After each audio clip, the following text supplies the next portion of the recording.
Et on va parler scalping tout de suite en compagnie de Benoît Rousseau, le patron du blog Handlil. Bonjour Benoît. Bonjour Fabrice. Fin de semaine, une semaine qui a été extrêmement compliquée sur les marchés. On essaye d'amorcer un timide rebond, plus 0,46, 4423 actuellement sur la bourse de Paris. Même chose pour le DAX. Quelles sont les positions que vous avez pu prendre ce matin, Benoît ? Alors ce matin j'ai pris quelques petites positions, notamment la position que j'avais évoquée avec Lucie à 9 heures. Si on avait un breakout des 4425 pour essayer de le suivre, je vais zoomer un petit peu plus, voilà. Donc voilà, on était ici à 9 heures et donc j'avais dit à Lucie qu'il y avait à mon avis un bon coup à jouer. C'était si on arrivait sur les plus hauts de l'ouverture, de la préouverture sur futur. Là on était sur les plus hauts de la préouverture futur, sur les 4425, et si on passait dessus, je rentrais à l'achat pour essayer de profiter d'une aspiration vers le haut, vers le breakout. Donc c'est le trade principal que j'ai fait sur le CAC 40 ce matin. Donc quand on était sur les 4425, je suis rentré, et puis on a accéléré donc jusqu'à 4437, 37,5. J'ai revendu par contre sur le reflux. Bon, j'espérais qu'on aille toucher au moins la R1 journalière, mais bon, ça n'a pas été le cas. Donc ça a été un scalp en fait purement technique, Combien de temps et à peu assez près? Combien de temps classique. vous êtes resté en position?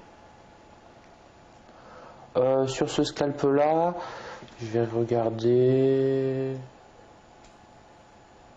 Moins d'une minute. Une petite minute à peu près. A priori, une petite minute. Alors sur le CAC 40, je garde mes positions en scalping un peu plus longtemps que sur le DAX 30. Ça peut faire 1, 2, 3 minutes parfois sur le CAC 40.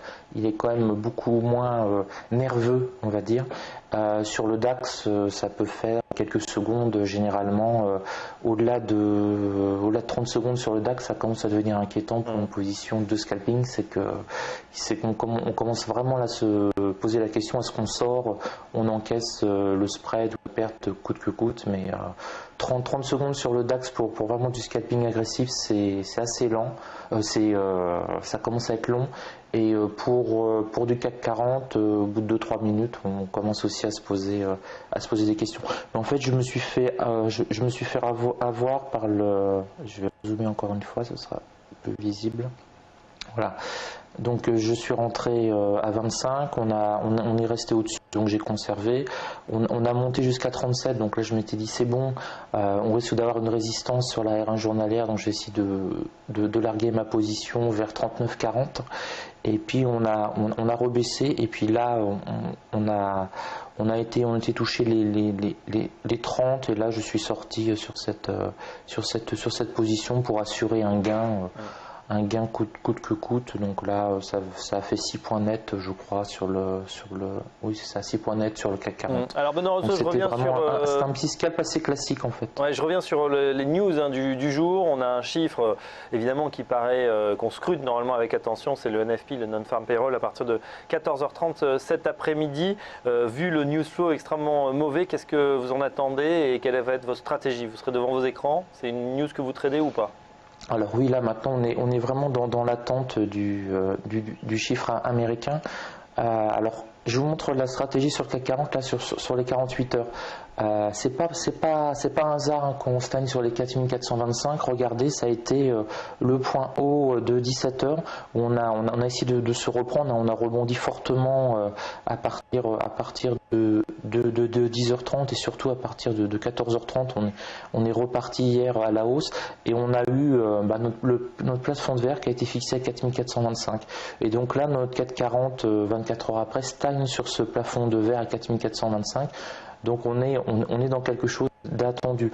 Donc là en fait les intervenants attendent vraiment, là on le voit, hein, c'est physique, attendent 14h30 et ce que vont faire les marchés américains pour savoir si on s'affranchit de ce plafond de verre à 425 et on peut aller chercher la S3 hebdomadaire, hein, qui me paraît un niveau intéressant à 4475. Donc il faudrait passer les 4450 et après avoir une accélération pour jusqu'au 4475 qui serait tout à fait possible, hein, si les marchés américains poussent à partir de 14h30 et surtout 15h30.